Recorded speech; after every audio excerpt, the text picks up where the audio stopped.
Hello, everybody, and welcome to Graded Point Live.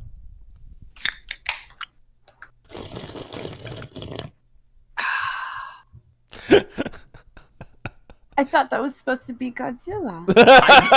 I didn't have time. Well, wait a second. I can improvise. Okay, do it again. Okay. Do it live.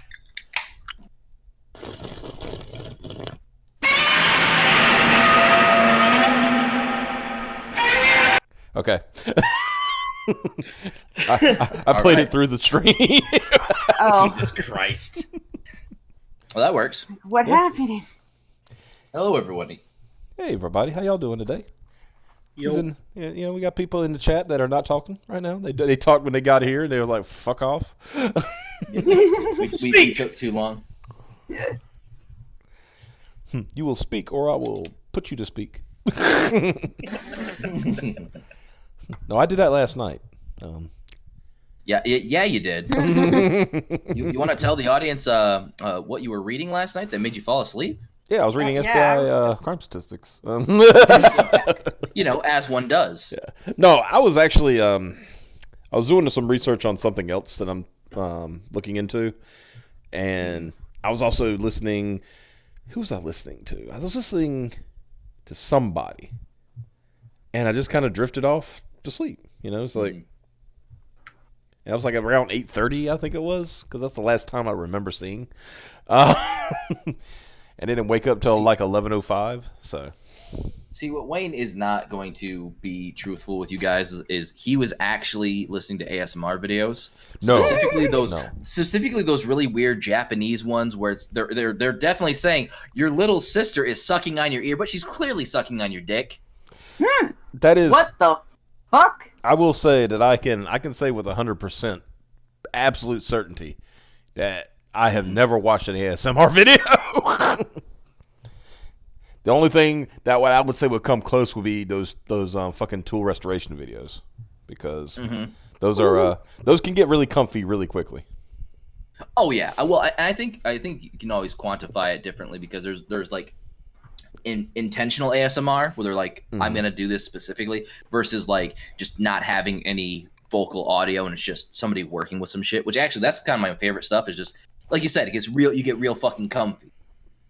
Yeah. My favorite shit to watch is just like really fucking satisfying is machines doing like precision mechanical shit. Mm-hmm. Like, Yeah, that's especially if good, they're manufacturing parts. It's just really nice. Apparently, some people use ASMR as porn. Okay. Yeah, that's so. The problem is, like with fucking everything on the internet, if you have women involved, them bitches try to capitalize it by, showing the tits in their fucking videos and stuff. Mm-hmm. Like wearing really low cut tops, to the point where now a lot of people just assume if you're a female who does ASMR, you're basically doing porn, which isn't helped by an actual porn star having an ASMR channel, Yeah. which is the weirdest fucking thing. But like with anything, you get your degenerates that do it. I mean, it was a couple of years ago. You had those motherfuckers like, listen to this audio shit that actually reproduces the sensations of various narcotics just by listening to it. Yeah, that was a weird time. I remember stumbling upon those videos. Yeah, Rule 34 and 35. God, I forget what the fuck those were called too. But they were huge for like 2 months, and then they just sort of faded away. Mm-hmm. So let's talk about something interesting, and that would be this Is it thumbnail that we interesting? made for that. Oh, okay. Let's get the fuck out of this conversation. Yeah. Well, so this is the end product that I've got on screen right now, because we're temporarily, for a little while, showing our solidarity to the king, by having a Godzilla 0.5, except for Piper, because She hasn't seen it yet because she's poor. she hasn't seen it. She's very poor, and Came down with a case of the pores. yeah, but we also let her be Mothra, so it's okay. Yeah. We let her be the best waifu, so it's Right, yeah. Aw. The true, So the only true female superhero this summer. Mm-hmm. Yeah.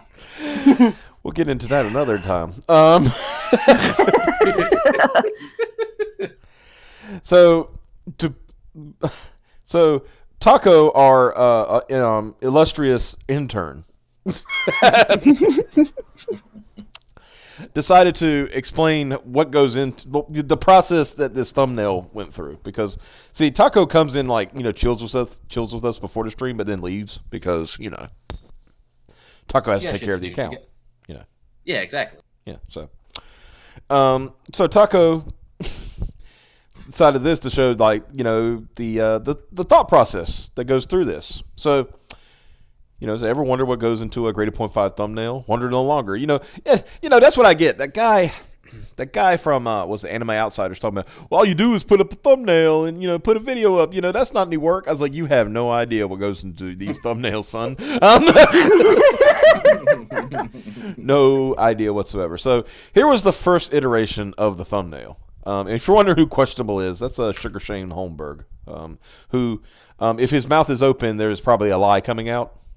Just so everybody knows, surrounded by the four Godzillas, which I think supposed to represent us, right? Yes. Okay. That was supposed to be. We are the 4 members of Godzilla 0.5. Yeah. But then he asked if I had seen Godzilla. Yeah, and so then we asked, and she said no, and then so we just fucking othered her, or Jordan othered her behind. I still like the brief worrying about accidentally giving me spoilers for a Godzilla movie. Well, there are some things that some people might not want to know. I mean, Piper, I know you're gonna laugh at this, but there's some lore stuff when it comes to Godzilla that you don't want to have spoiled when you go into this movie. I'm just saying. Yeah. Really, this one? Yeah. Yeah. Lots of Easter eggs and things like that. Yeah. Yeah, a Oh, lot of that's Easter cool. eggs. Like if you've seen every Godzilla film, there's gonna be several moments in that movie where you can go, "Oh shit, they put that in." Shit, yeah. I've not seen every. I don't think. Well, you could still be like John Trent every once in a while. I understand that reference. Right? Other times I can be like him and be like, "Oh, I get it." I don't get it. There's actually a location that's key to the film that I believe may be a reference to an episode of the Hanna-Barbera cartoon. Mm-hmm. And that's the city that Godzilla naps at. Oh yeah. I'm trying my best to be considerate here, but I'm not trying very hard. It's fine. Well, we're Well, it's also for fine the for me. chat. I don't Also know for about the the chat. listeners, yeah. I want to be, Yeah. if I do a spoiler, I'm going to make it very clearly that a spoiler's coming. Yeah. I'm pretty sure that's a reference to an episode of the cartoon. Could be. So that happened, and so then there was thoughts of changing it to a very simple edition, just Godzilla 0.5 and also Piper. That was just a quick little edit. Yeah, and then I think everybody started pitching ideas. Then it got crazy. It got a little bit of tomfoolery occurred. For some reason, we put Shane and Piper together, which nobody wants to be near Shane Holmberg. Yeah, who came up with that? I don't know where that came from. Excuse me, miss, would you care to dine on this shoe with me? So what this came from, Wayne, is while you were going to the bathroom, Josh of Super Nerdland was like, "Can you put like a rainbow color gradient in solidarity for Pride Month?" I was like, yes. So we're all gay Godzillas, and that's why Piper was over with the questionable crew because she hadn't seen Godzilla, so she couldn't be a gay Godzilla with us. Mm-hmm. But then we made the executive decision that nobody deserves to be next to Shane like that. Yes, true. That was going too far. Yeah. And so we put Piper back over here with us. Or I shouldn't say we. Jordan put Piper back over here with us. Yeah. So you had that going. And then we got the bright idea. It's like, hey, let's give Piper Mothra rings. And then Piper got upset because her head was too big. Well, I was all about the Mothra wings. I can't remember. if who was that or if it was me, but I was like, you can make me smaller because now I feel like I take up a lot of the screen. And then see if okay. Before we get to the next one, then Xavier got very upset because there was a lot of empty space here. From a graphic design point of view, that empty space is not being utilized right, and it draws the eye to the emptiness instead of the. So he's onto something. Something about that empty space. He's onto something there. And so Jordan. And so Jordan decided, okay, we'll put something in the empty space. And he put a John Deere lawnmower. And then I had a conniption fit because John Deere's are trash. And I made him change it to the. Well, because at first. Mm-hmm. Well, because at first you were like, I changed it to something. I was like, it's fuck you, I'm leaving it in. And then you got me with the laser eyes. The blackjack with the laser eyes. I was like, well, gotta change it now. Yeah. Let's put it this way. I don't even know this brand of a lawnmower, but I like it already. It's a beautiful brand. Any lawnmower that gives me laser eyes right off the top. I mean. So yeah. And so then we came. I think we finally hit the final iteration. Well, there might be some more. Second to final. Second to final. More. Okay, so we shrunk. Jordan. I'm sorry, Jordan. I'm using the royal we when I say that, so forgive me. Oh no, I know what you mean. Okay, so it was Jordan. A group effort. Yeah, so Jordan made Piper's head smaller and gave her a radiant glow like a goddess. But as he said, he thought like Piper looks fucking dead. I can't believe Piper fucking died for me to make this thumbnail. Yes, he has. You can't change perfection. What are you talking about? According to him, he's changed in every iteration. Well, that's right. I forget, yeah, because he see, even though this is all happening, Shane is still somehow lying about it. That's not a lawnmower. Those aren't Godzillas. They're definitely not gay. And then here we go. Here's the final version where I think it was my idea to give her like the bluey glow Mothra eyes. Yeah. Yeah. So Piper goes from dead to a goddess. I was trying to shoot for a knockoff Mothra Navi. Fucking yeah, she wanted thing. some word bubbles, but we ixnayed her because this ain't a fucking comic book. Well, my one suggestion got in at least, make my head small. Yeah. Look, initially when your head was that big, I was just trying to make it true to real life. Oh, fuck. Use the Godzillas for scale.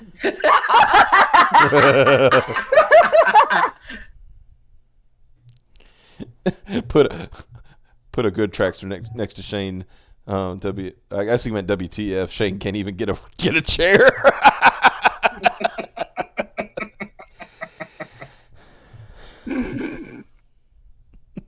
Transformer. You plebs need to join the Husqvarna and Master Race. Fuck you. We've owned Husqvarnas before, and those suck. Damn dog. I'm just saying. I can't wait for us to get that cease and desist from John Deere for calling him trash. What's your John Deere is fucking trash. I mean, they want to see they want to see and deem me fine. Hey, John Deere, your tractors are fucking trash. You can't say we're trash. I know you own John Deere, but have you ever owned a John Deere? Shit, you got me. Wayne, I need you to do me a favor real quick. Yes. I need you to change your name in Discord because we got some people who are following the proper protocol and changing the names to Godzilla and Mothra themed things. But you're still Chief Justice Optimus, and I can't have that. You can have whichever you want, but you can not like it if you don't want to. But I don't see how. I'm starting to think that maybe he's the other now. See? Oh, that's true. Not showing Godzilla. Wayne is no longer the gay Godzilla. I need to change his thumbnail and put. We need to fix the thumbnail. Can you banish him to the time chamber? I could, but then he'd take the stream with him. Yep. There. You happy? TBH. That's the only reason why I haven't done it. Yeah, there we go. Chiefzilla. That works. There, you can stop crying. Big deal. It was my decision, not anybody else's. I didn't get bullied into this. I did it all on my own. Fuck you. Don't bury me in a John Deere coffin.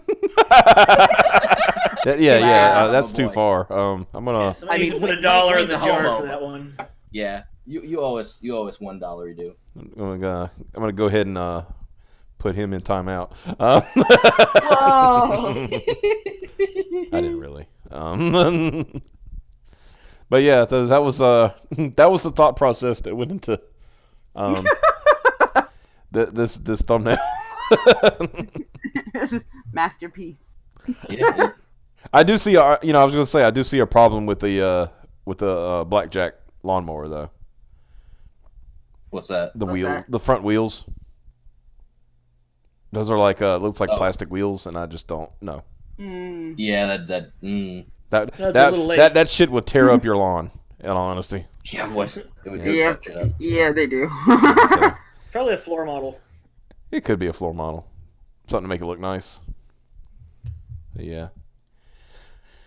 You could tell that big 4.0 is coming. I'm talking about lawnmowers. Like, hey, look at this lawnmower. Well, it's nice and all, but it's got some of the problems. Blah blah blah. But John Deere is still trash. I don't care what anybody says. Damn dog. Dude. Okay. I'll scroll up for 1 second. Okay. The lawnmower. This John Deere that you put in the picture. Yeah. That top right there. Plastic. I was about to say it looks like a toy. But the top is goddamn plastic. But why though? But why exactly? Now here's the best thing: they're tractors. Like they're big. They're mid and full size tractors, or at least one of the mid sized tractors. On their PTO, you want to know what the fucking frame is made out of? No. Aluminum. Aluminium. Get out of here with that fucking British saying shit. It's fine. I took care of it. Yeah. Price is converted. ATST. Did you learn your lesson? I don't know who's been messing with the time chamber, but they need to clean it up when they're done. Did you make a goddamn mess in there again? I swear to fucking God, if I had to clean that shit again, I'm gonna fucking murder you. Fucker, that shit was already there. I don't believe. 10 days, man. 10 days. If there's shit in there, you're the only one who made that fucking mess. You're the only one who put in that fucking place.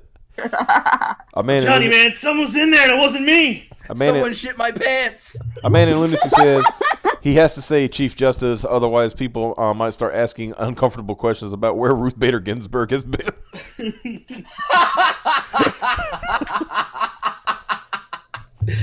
Oh, Optimus and the prunes.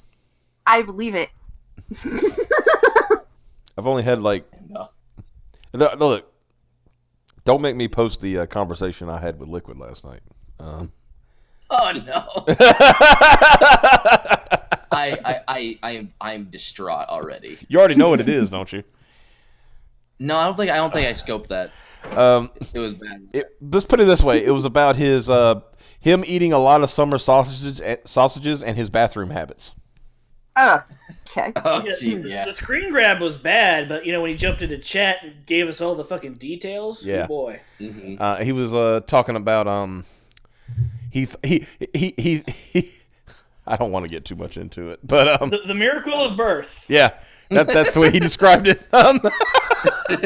Oh, okay. Yeah, he said I've had a power shit like that before.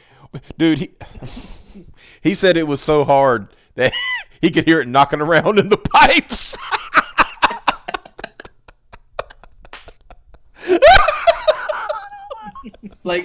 You take it's so fucking hard and solid that you're just like that's gonna be a solid match for at least the next 3 years. Yeah, and they say, I mean, he just say he's literally you could just hear it in the here in the pipe.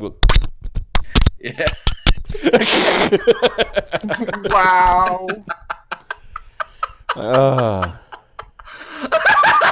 I just fucking looked at on the chat. Well, hey, nothing new hearing about eating sausages on this show. No. Oh, Jesus. Oh, like that. The fucking. Should I talk about what happened to Liquor last night? Do tell. I mentioned bathroom. Never mind.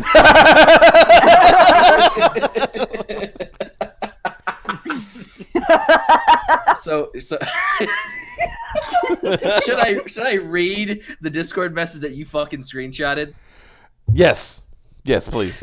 Okay. You know the irony of being Gay Pride Month? I just got constipated from eating too much summer sausage and shit and not drinking enough fluids. I just Ducalaxed that shit out, and it was legit the biggest turd I've ever produced. I felt the turd clang through the pipes when I flushed it through the floor, and I can with 100% certainty say I will never be cab fucking ever. Started on the stream. I still feel like I need a fucking wheelchair. This feels like I just got Terry Crews. Now tell him my response. I'm screenshotting this. Yep. The only response Wayne had. And his next response said it's not on there. His next response after was that I expected nothing less. Yeah. And I love after you fucking post that, his immediate thing is, I'm fixing to cut some more up right now. Right? Yeah. The madman. In medical, you will hear about people. No, I don't. Yeah, I know what Does he's. that happen? You can. It can happen if you get so blocked up, you can actually throw up bile. Yeah. Oh, bile, yeah. Yeah. But yeah, I thought you meant poop. This isn't South Park, Piper. I know. That's why I was like, can you really? I thought you meant poop. Bile, yeah, it happens a lot. You're not pooping out your mouth. I mean, to people. Here's the thing, Piper. Fecal vomit. Enjoy that read. Yeah. Oh, okay. Yeah. No, fecal vomiting can happen. It's very it's only when you have severe constipation or bowel obstruction. Basically, you just have so much poop in you that it starts has coming to go out somewhere. Yeah, and it comes. Yeah. Yeah. It just Yeah, has it has to go somewhere. Yeah. So it crawls up your necky hole, and you go. Blah! Okay. So yeah, vomiting poop is a thing that terrifies me in my dreams. I need to get the more you know sound. Dean Lunar Fox. Okay, Yeah. I'm putting something on screen. Dean Lunar Fox posted this in the Discord. Oh God. So it's the fucking John Deere coffin. but I like it says I don't want to die. That's what I would say. Put me in anything except that. Jesus Christ. It'll have some freaking weird DRM on it, and I couldn't be buried. Oh. Let's get to some topics before we go crazy. A little bit late for that, don't you think? Crazier. Gonna have to change the description to we learn about fecal. I don't need to ever change the description because the descriptions never have anything to do with the show. So,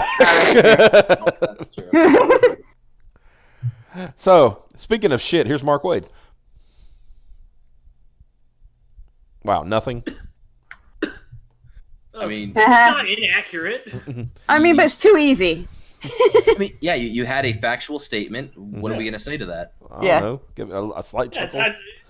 I think they used that to bury Star Wars. Instead of an accurate descriptor, say something funny. Oh, damn. He's got you there. Can't give us greater than this shit vomiting in John Deere coffins. Yeah,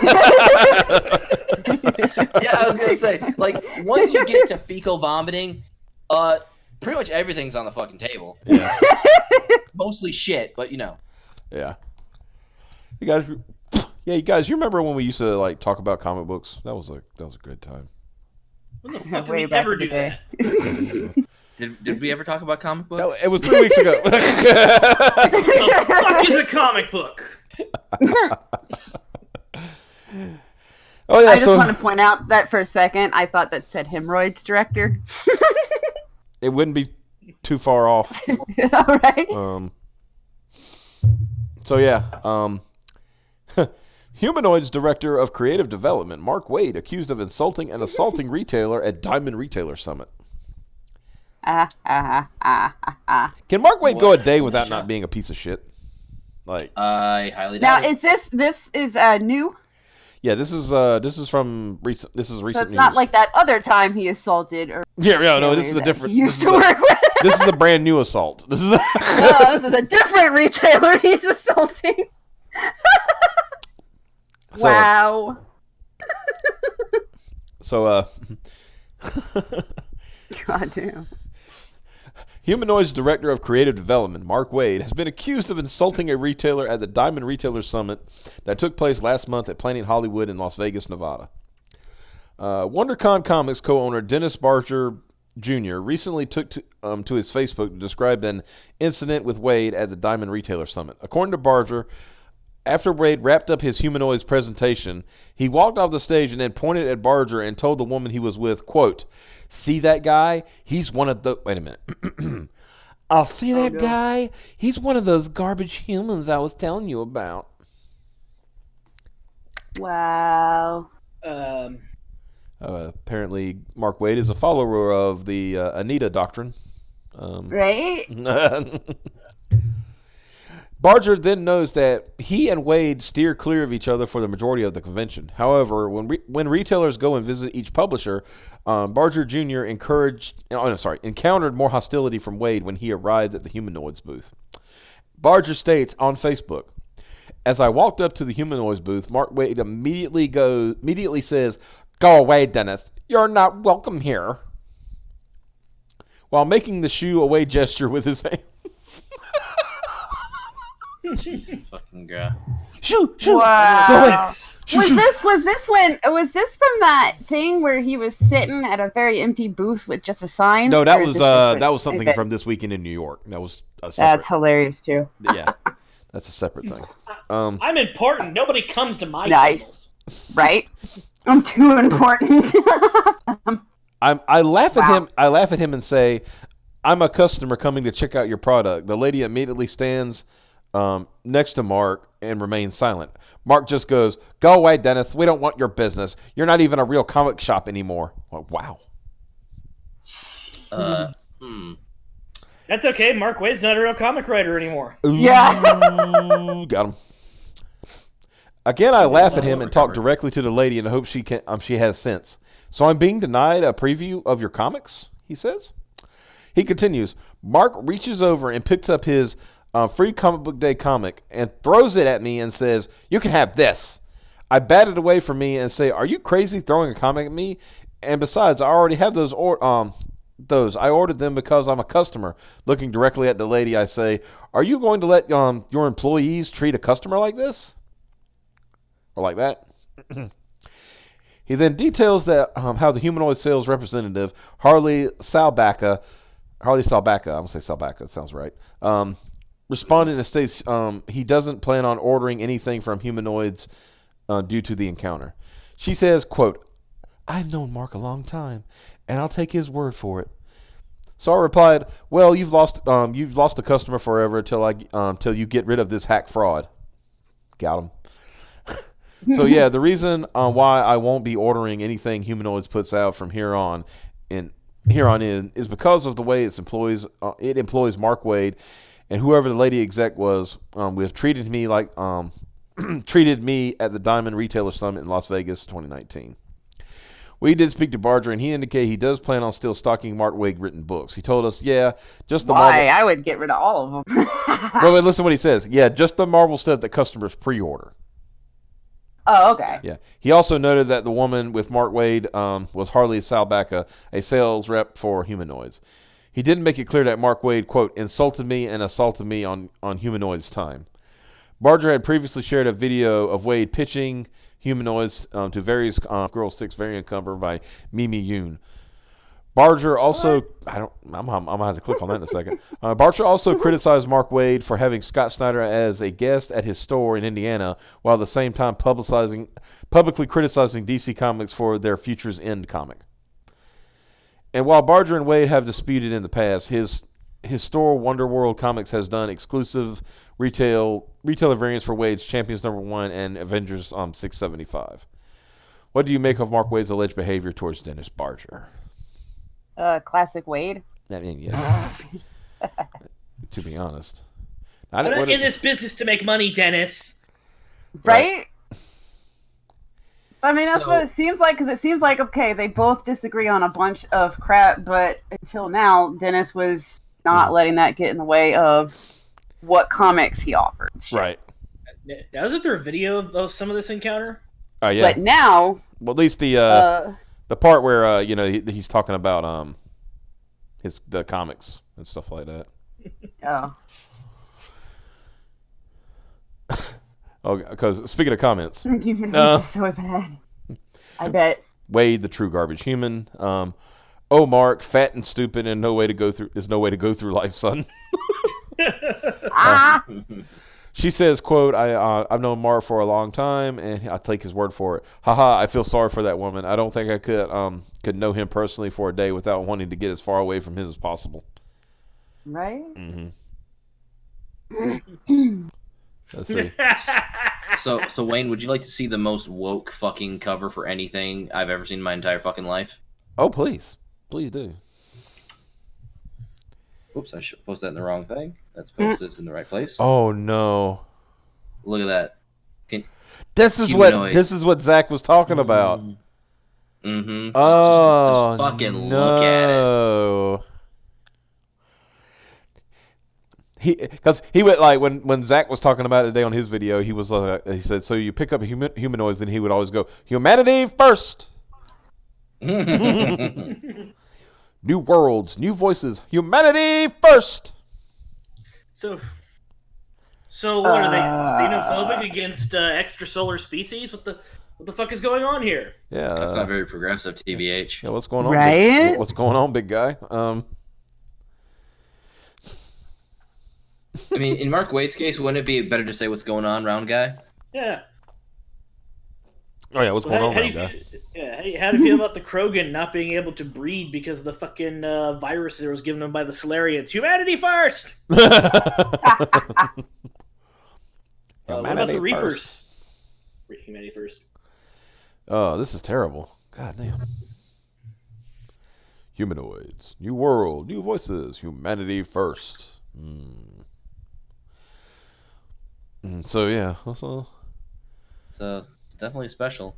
Why am I not surprised? Now remember, this is Mark Waid. This is the guy who said, I think it was at one of the New York comic conventions, and he goes, "If anybody sees Richard Meyer at this convention, somebody tell me so I can have a talk with him. Bring him to me." Yeah, bring him to me. That's what it was. Bring him to me. I'm like, are you serious?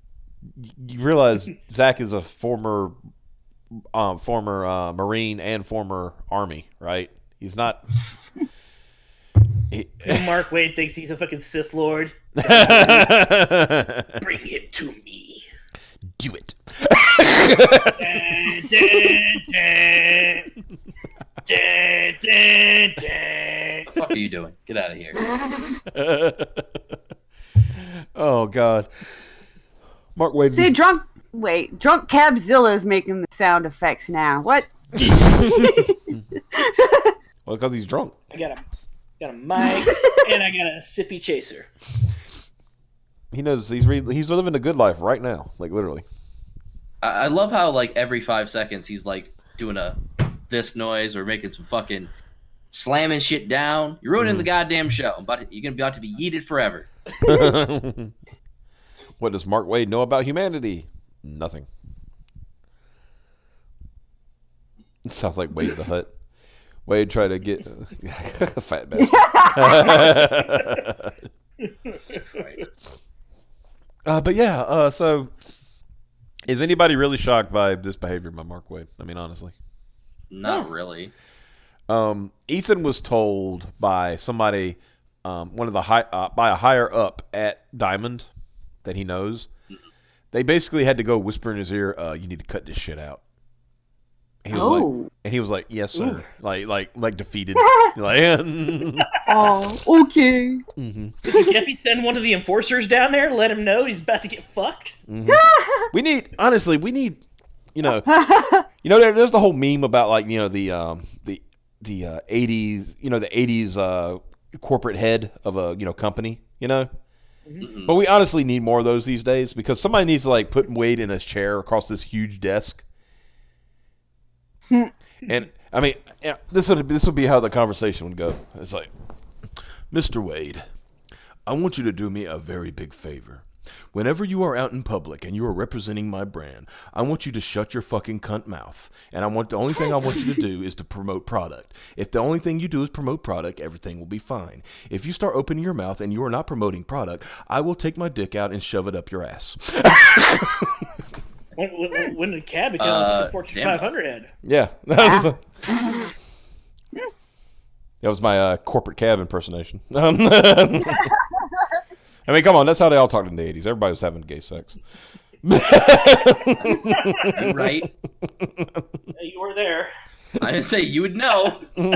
I mean, no, I was a child then, so there's no way I would know. Are you trying to tell me that you weren't having gay sex in the 80s as a child? I could 100% guarantee you that I was not having gay sex in the 80s. Wrong. Or any other kind of sex.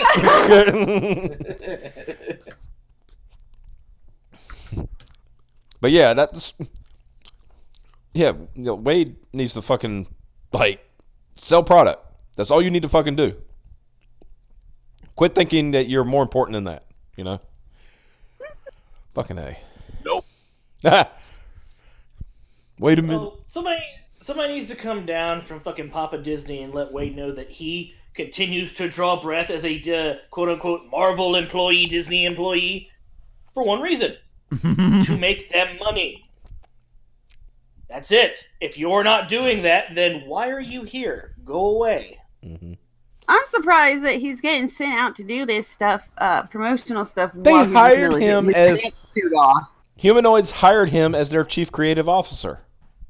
What the The fuck? thing is, they have no faith in the brand, or he's working for peanuts. Yeah. I can tell you why they did it. Mm-hmm. He's got diabetes, lol. Well, okay, when'd you show up? Shit. About time you came back. Damn, nigga. Okay. So that's enough of that. Let's talk about how Zoe Quinn ruined Vertigo. Hooray! Wait. Hold on.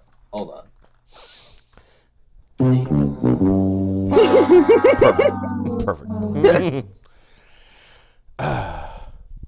Bleeding Cool has been informed by a number of sources. Andy Corey. That's because that's his only source. He doesn't have a number of sources. Rich Johnston has one source, and that's and what's funny is the reason why he doesn't mention, especially in this article, is because Andy Corey is the reason why Vertigo is going under. Bleeding Cool has been informed by a number of sources this morning that DC Comics is planning to shutter its Vertigo imprint. This comes as quite a surprise to some, as I also understand that DC Comics has just greenlit a number of Vertigo projects for production. Indeed, these are plans for a big launch of new books for San Diego Comic-Con, spearheading a new Vertigo thing.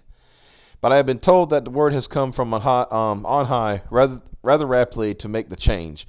Some contracts are being revoked, some creator-owned titles released back to their creators, and some will be moved within the publisher. And those affected are being informed. Being revoked.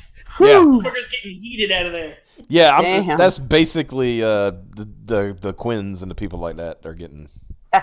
If that's the case, Take your fucking gay as hell comic and get out. pretty much. That's not derogatory. That's how they described it. So, Vertigo was created in 1993 by a senior DC editor, Karen Berger, as a publishing imprint for DC stories that with more graphic or adult content that could not fit within the restrictions of the Comic Code Authority, thus allowing more creative freedom than DC's main imprint. These comics were free to contain explicit violence, substance and drug abuse, sexuality, nudity, profanity, and other controversial subjects, similar to the content of R-rated films. DC was already publishing titles such as Animal Man, Hellblazer, Sandman, Swamp Thing, and Doom Patrol in this fashion. Vertigo provided a banner for these and many more titles to come. How Vertigo changed things for the better. Now, see, this is the Vertigo fluff piece. This is Rich Johnston like, literally trying to save his buddy's job, right? Which I'll admit, there were some good things for Vertigo. There's been some great things for Vertigo, right? Yeah, definitely. As we go. Although its initial publications were primarily in the horror and fantasy genre, it has also published works dealing with crime, social commentary, speculative fiction, biographies, and other genres, with a mix of company and creator-owned work. It pioneered the now common publishing model, in which monthly series are periodically comprised into collected editions, which are kept in print for bookstore sale. There's another word for that, Rich. It's called trade paperbacks. Idiot. But Wayne, they invented it. Uh-huh. Vertigo's series of note, as well as the above, include Sandman, Preacher, 100 Bullets, Why the Last Man, Transmetropolitan, after moving there from sci-fi imprint Helix, and Fables. Several of its publications have been adapted as films, including Constantine and Stardust, as well as TV shows Constantine, iZombie, Lucifer, Preacher, Doom Patrol, and Swamp Thing. It has also been retrospectively houses titles such as Watchmen, A History of Violence, and V for Vendetta, all made into movies. When things started to go south.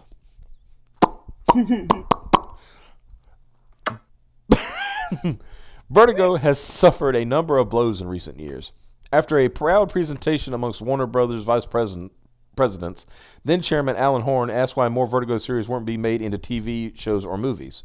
I'm being told that this was because many were creator-owned. He demanded changes to the contracts that saw bankable stars such as Warren Ellis, Garth Ennis, Grant Morrison, and Neil Gaiman look elsewhere for new work and better deals, with subsequent contractual changes only making things worse. Now, notice, now it's company fault. Obviously, it's the company's fault. Mm-hmm. As part of the reorganization of DC Comics, the imprint lost the right to use DC Comics' established characters such as Swamp Thing and Doom Patrol, though they kept Hellblazer going for a short while. How does an imprint lose access to something that is owned by the imprint, that is owned by the company? That is a very good question. That DC lost the rights to, Vertigo lost the rights to publish these DC works, even though Vertigo is owned by DC.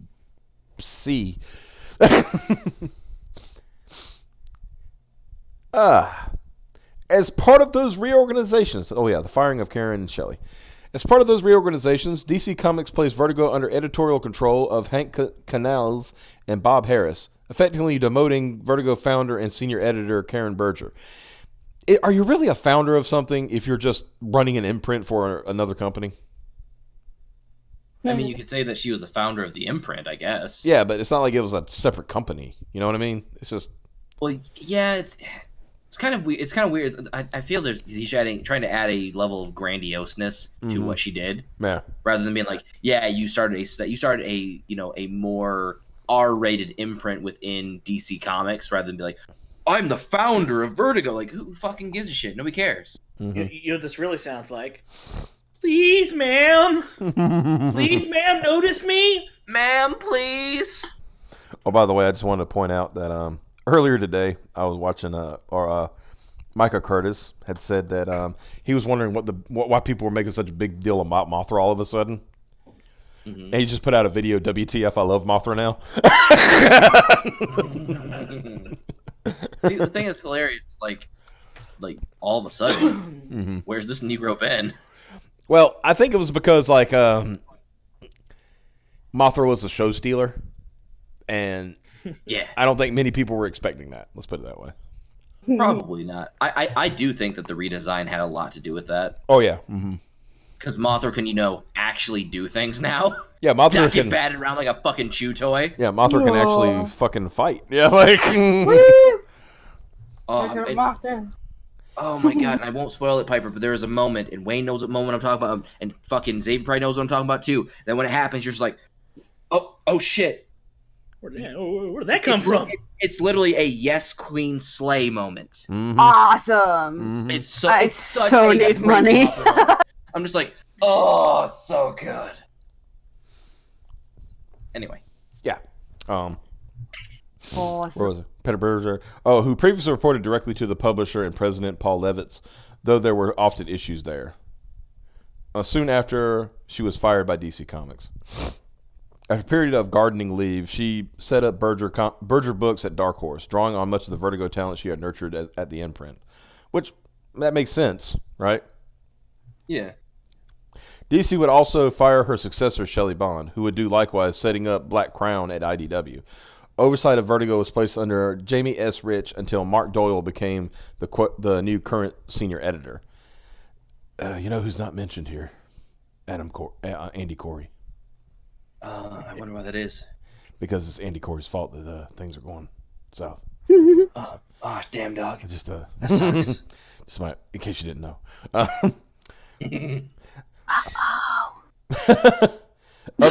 Other publishers stepped up their creator-owned game with better deals and greater publicity, including Image Comics, Dark Horse, Oni Press, Boom Studios, and more.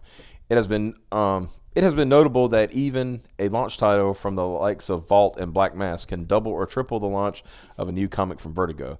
There had been talk of a Vertigo taint in the eyes of retailers, which not even the recent Sandman Presents could counter. Yeah, there's a taint, and we're getting to why. A recent relaunch last year alongside the Sandman title saw the announcement of Border Time by Javier Escuela and Ramon Villalobos. Canceled in December after 4 published and 2 unpublished issues after harassment allegations against Esquivel. Second Coming by Mark Russell and Richard Pace, canceled before his debut over content concerns. Hey, by the way, Richard, release your fucking book. It's been 5 years. Anyway. Okay, so I have a question about Second Coming. Mm-hmm. Okay. Mm-hmm. Now, Wayne, I'm a little retarded.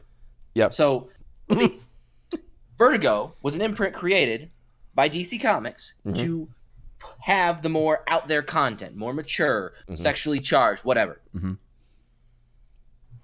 How exactly does a book get canceled for content concerns when the entire point of the imprint is supposed to be stuff that is concerning content? Well, how the fuck does that work? There was an outcry against Second Coming. Understandable, look, I've never been one. If somebody wants to outcry and protest about something, it's up to them, right? I'm not going to be one to say, you shouldn't publish the book. If you want to publish the book, it's fine. Mark is going to decide if it's going to be a success or not, right?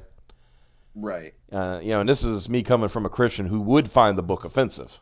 Mm-hmm. I the whole premise of it I did find offensive. I will admit that. But right. You know how I protest that? By not buying the goddamn book. Yeah, just don't buy it. Yeah, it's like that. That's how I protest it. I just won't put money into it. I'm not gonna be some people like, oh man, this is so offensive. Let me buy it so I can trash it. I'm like, you're. Well, it's funny. Like actually looking at it, I mean, it just seems like super edgy bullshit. Like, lol, look at this Jesus, lol, and it's like. I feel like it just wouldn't have sold. Like even and if also it came out. The orders were like way bad for it. Like their initial orders were really really low. So it literally became it would cost too much to print. It's not enough money in it to print it. Is the way it got to that point. It was several factors. Let's put it that way. Several factors. Yeah. I think they were banking on the controversy to carry it. Right. Yep. Well, that's what the impression I'm getting now is they stated that content concerns is why they canned it, rather than it just being that nobody fucking wanted to buy it. Of course. See, but this is Rich Johnston you're talking about. Remember? Right. Of course. Yeah. I mean, let's see if it'll give me a preview of what his thing says. DC Comics cancels the Second Coming. Notice that's the title. That's what he titled it. I like that though. Second Coming is canceled. You may only come once. As God intended.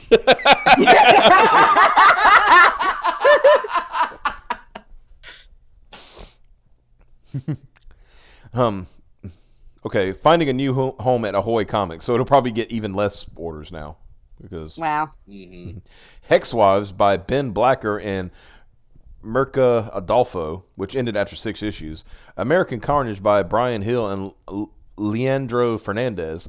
Goddess Mode by Literally Who and Robbie Rodriguez, Butthole Man, which has been getting later on the schedules. That means it's late. Yep. Which once again proves that Zoe Quinn can't finish anything she starts. Let's get an S in chat, everybody, for shock. Yeah. Anybody? Do you have a give us an S in the chat if you are shocked that Zoe Quinn is not releasing a book on time.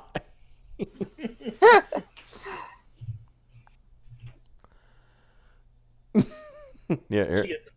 Come on, guys, you can do better than that. There's plenty of you in chat. There's 17 of you in chat. Come on. I don't think anybody's shocked. Imagine my S.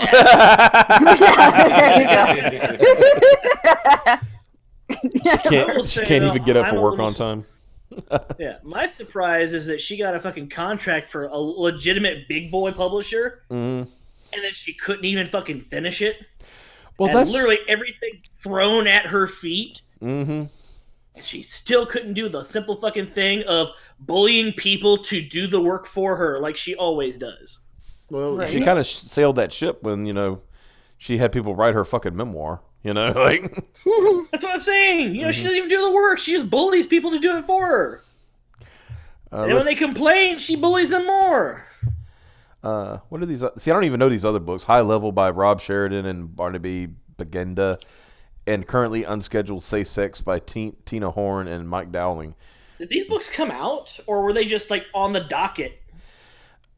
I know Goddess Mode came out because we read it. I think I remember we were going over the initial Vertigo slate of new books. I think I saw a cover for Safe Sex. Yeah. But nothing else. Apparently it's been unscheduled on that one. At its peak, it was the very best American comics had to offer. But internal politics within Warner and DC saw them kill the Golden Goose, and for some time now, it has been a zombie itself. Attempts to revive it with Sandman Presents and new titles for prominent names have not succeeded. All right. When he says prominent names, he means these people. Large oof. How about instead of prominent names, you bring in prominent talent? Yeah. Yeah. Yeah. How about instead of Zoe Quinn, why don't you convince somebody who's, written for Vertigo before. Known for finished something. Well, not even known for finished something. Just somebody who could write good. She took the DC job to get money to finish the fucking game project, according to her. Does this mean now she's got to get another job to pay back DC money? Yeah. Damn dog. She is like a prostitute and won't finish until she's paid. She won't finish after she's paid. You never pay your prostitutes up front. No. Never. No. What happens now? It is likely that titles such as Lucifer and other titles from Sandman Presents line may continue at DC Comics. A creator-owned title that DC has given up on may find new homes at other publishers. There are also a number of live TV and movie projects based on Vertigo titles, such as Survivor's Club, that could conceivably keep being published at DC, for now at least. Salmon books will no doubt continue to come out from the publisher, as well as young animal books. Now, do you know what this tells me? I'm going to scroll back up for a second. All these titles up here, with Border Town, Second Coming, maybe not Second Coming, Hexwives. Okay, Border Town, Hexwives, Goddess Mode, High Level, and Safe Sex. I can guarantee you they were all intended to be TV shows. Guarantee. Like I said, I've taken Second Coming off that list because I think that was just like Mark Russell and Richard Pace trying to be shocking, where Richard Pace should not be worrying about that and actually finishing his fucking 5-year late book. Excuse me. Like, I don't want to hear especially that guy. when they talk about, oh, Ethan Van Sciver is late with Cyberfrog, LOL. Fuck you. You are 5 years late, and you have not given any intention that you're going to release your book, you piece of fucking shit. Fuck you. Oh, when that Cyberfrog comes out. Oh, yeah, and Ethan, released 20 pages. Yeah. The other day. Just like, hey, y'all want to see some Cyberfrogs? Well, here's some fucking Cyberfrogs. He's paying extra money out of his fucking pocket to make sure the trading cards that come with it as a bonus add-on are wrapped in foil and look nice. Man, we are going back to the 90s. Nice. Yeet. Look at where was I? Oh, yeah. And they're still planning the San Diego Comic-Con launch. Will it be repurposed, changed, dropped, or is it all a lot of bunkum?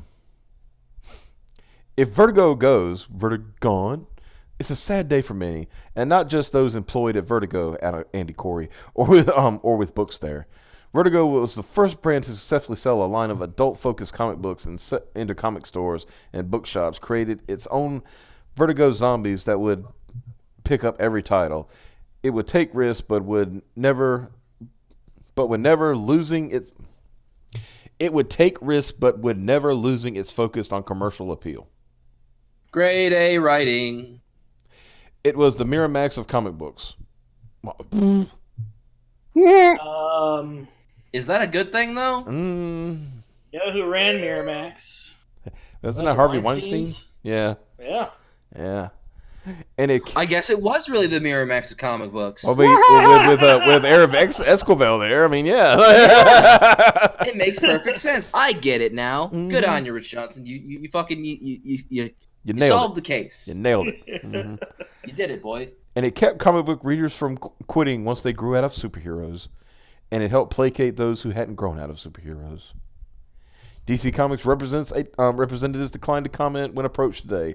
We will run any development as and when we are made aware of them. First of all, nobody grows out of superheroes. Mm-hmm. They stop reading because the stories become shit. Pretty much. Yes. With the recent purchase of Time Warner by AT&T, this is no surprise. An imprint proposed almost entirely of creator-owned work wasn't going to be around long after that. Calling bullshit on that. Mm-hmm. It would have if it made money. Money. Hey, guys, are y'all ready for you're ready for a big shocker? Yeah, sure. AT&T and Time Warner Make money. Want to make money. That's very shocking. Yeah, I know. I know. Considering how they treat their customers, yeah, that is kind of shocking. I mean, I'm just saying. I'm just saying. If Comcast had bought Time Warner, maybe this shit would have flied for a little bit. Mm-hmm. Let's see. What are you trying to say about Comcast, my dude? Oh, Mm-hmm. No, I don't know. That's why I'm asking. I'll just call him a spade a spade. I'll be honest. Of all the companies I've had to deal with, Comcast has actually been the best. Who at Comcast do you have dirt on? Nobody, dude. I've always just had. You gotta keep it under wraps. No, I've always just had really good service with Comcast. Now, granted, through most of my adult life, I've only had their internet. But even with that, because I've heard horror stories where people are like, "Oh, every month or every week, I gotta fucking restart my router because my internet's fucking shitty." I've not had to do that. The only time I had to reset my router or my modem was when they were like, "Oh, by the way, we're doubling your shit for free.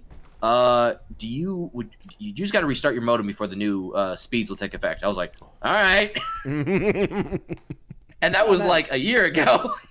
Oh, so you got a free speed lift? Nice. Yeah. Well, it was free for the first year. Then they want you to pay more. And then they're like, "We're gonna increase your bill by $30." I was like, "Oh, you're doubling my speed for only $30 more? I'll fucking take it."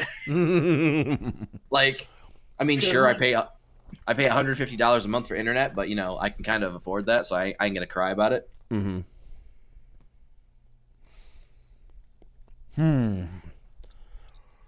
Hey, whatever you say, man. Whoever you got dirt on, between you and me and the wall. So Wayne, I see on here that you put Godzilla. Mm-hmm. Should we relay to the people the conversation that you and I were having over the last couple days about our theory about what's going on with Godzilla in terms of the reviews? Yeah. I think that would be a good idea. Yeah. So, I have a theory. And it bores out when you read the articles. In fact, let me do a little something here. Godzilla, King of the Monsters.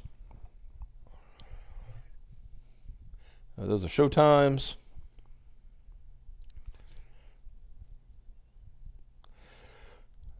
Apparently, it got Hideo Kojima's approval. So hey, Yeah.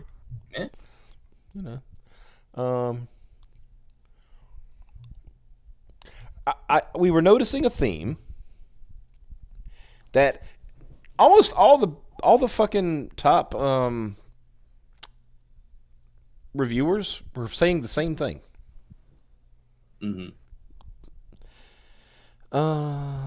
And I came to a realization when they were comparing it to Aladdin, as far as box office and things like that. I'm like, You mean the part where it stomped the shit out of Aladdin? Yeah, that's the thing. They didn't want that to happen. Yeah. They wanted Aladdin to like keep being big, like getting another 50 They million. should have re-released the animated version. Yeah, seriously. They probably shouldn't have made the live action version at all. Well, that being said, the live action version is sitting at a 94% audience score. I hear it is actually really, really good. Audience That's what my score? sister said. Wait. Audience score or audience score was 94%. Critic score is only 56 for Aladdin. Mm-hmm. From what I could tell, other than that the Prince Ali shit that we saw, which did look bad, Will Smith actually looks a lot better in the finished film. Mm-hmm. All the non-singing shit that Will Smith has, he's legitimately funny. Mm-hmm. And the movie kind of works. I will point everybody to Super Nerdland's article about Aladdin.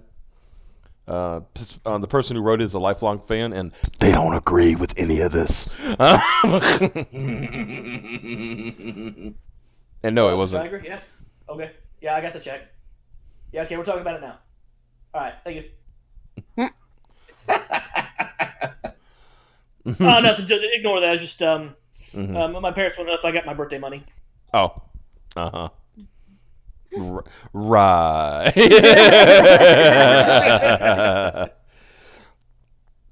No, but yeah. So we've got a theory. My theory is movie critics, because of the access they get from Disney for their assorted films and stuff like that, go out of their way to shit on movies that are not from Disney. Yeah. Captain Marvel versus Battle Angel. Yeah, that's a good one. They tried to make it hugely about an agenda thing. Women are strong, women are powerful. Well, we got theoretically, two movies about a strong woman doing strong woman shit.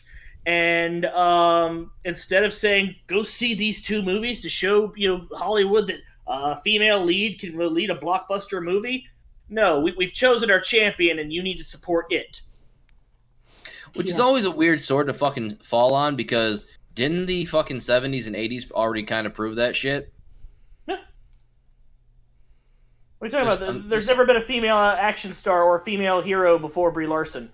Yeah, before 2019. Who the hell's Ellen that didn't Ripley? exist. What the fuck is a Wonder Woman? Yeah. Who's Sarah Connor?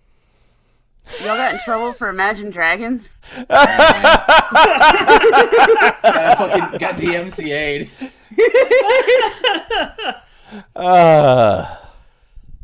Yeah. That's fucking amazing. I don't give a shit. Whatever, man. It's just, you know what? It's literally been 3 months. The joke was already run. Who cares, right? Following material is removed from your account in response to the DMC takedown notice copied at the bottom of this email. Yeah, you know what? Fuck it. Like, who did this? It's amazing. Oh yeah, okay. I mean, they want to play the game. I can play the game. All right, yeah, all right. Hey, okay. Graham Grant, Director of Anti-Piracy, IFPI, 3rd floor, 7th Air Street, London, W1B 5AD, United Kingdom. Email notices at ifpi.org. You want the telephone number? Fuck it. You get the telephone and the fax number. I don't give a fuck. Oh shit.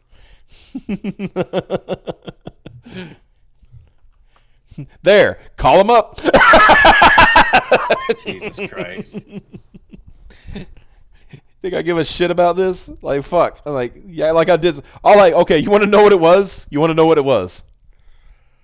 Sure. The video literally said, because it was a picture of Ethan when he was at a concert, and all we did was dub over Lionel Richie with Thunder. So it's it's Ethan doing a little groove. You know, he's doing a little dance with his wife, and his wife's there, and she waves, and he was just going thunder, thunder. You know, that's it. You know, it was just, you know, funny. You know, I think that's fair use. it should be fair use, in all honesty. Yeah. Wait, was this copyright claim made in the fucking UK? Is that what you said? That's what I said. That's why. Mm-hmm. It's fair use over here, but over there. Mm-hmm. Yeah, but I don't. Yeah, that's what I say. You know, I mean, Google's trying to play fucking EU games so that when the EU locks down the internet, they don't get locked out. mm-hmm. Right. This is why the EU needs to burn, ladies and gentlemen. It really is. Yeah. Just fucking send Europe to the sea. Nobody fucking cares. Yeah. Guess what I'm gonna do? What are you gonna do? I'm gonna put it up again. That'll show them. Like I give a shit. Oh, you DMCA'd my fucking Twitter account. Woo. When you put that video back up, it needs to be accompanied by a picture of that dude in the fucking storm holding the American flag and a shotgun. Yes. Yep. Yes. Oh yeah. Yours faithfully. We await your response. I got your response. Hold on, man. Hold on a second. Let me give him my response. Send him a picture of Cab's dick. No, I'm not gonna do that. Yours faithfully. This dude coming on to you? Right? What a gay. They still have something over there that's essentially still fair use. It's a different word, and the rules are slightly different. Here, I got the fucking response. There you go, Wayne. Yeah. You can't see it, but I'm standing at attention, saluting. Wait a minute. Fuck you, Europe. All right, let me make sure they had their shit on the screen. When I do this. Oh yeah, perfect. True fucking story though. Everybody had this song on their fucking MP3 players, and we blared that shit everywhere we went when we were in Iraq. Oh yeah, of course. It's hard to get all of this in the. Okay, let me zoom out a little bit. That'll make it easier. Yeah. Haha. Put it in Discord. Yeah, y'all want to see my fucking response? I got your fucking response right here. Wayne is I'll give you a war. Right? Now I'm just gonna fucking make fun of him for, you know, however long I feel like it. You know.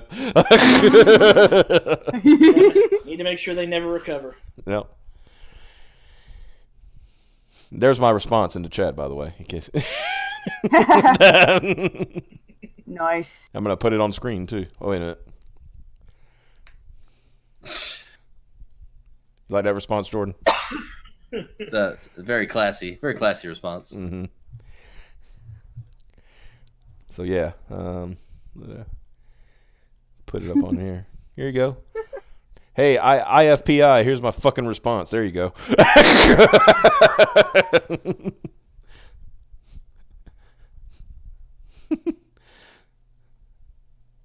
It's bullshit. What are y'all talking about in the chat? Chat going crazy.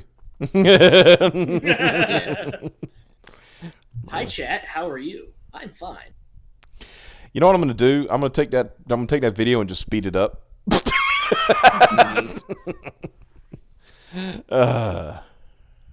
So I'm taking a look at some more of these like newer reviews for Godzilla, and this one's my favorite by Sukarita Tiagi.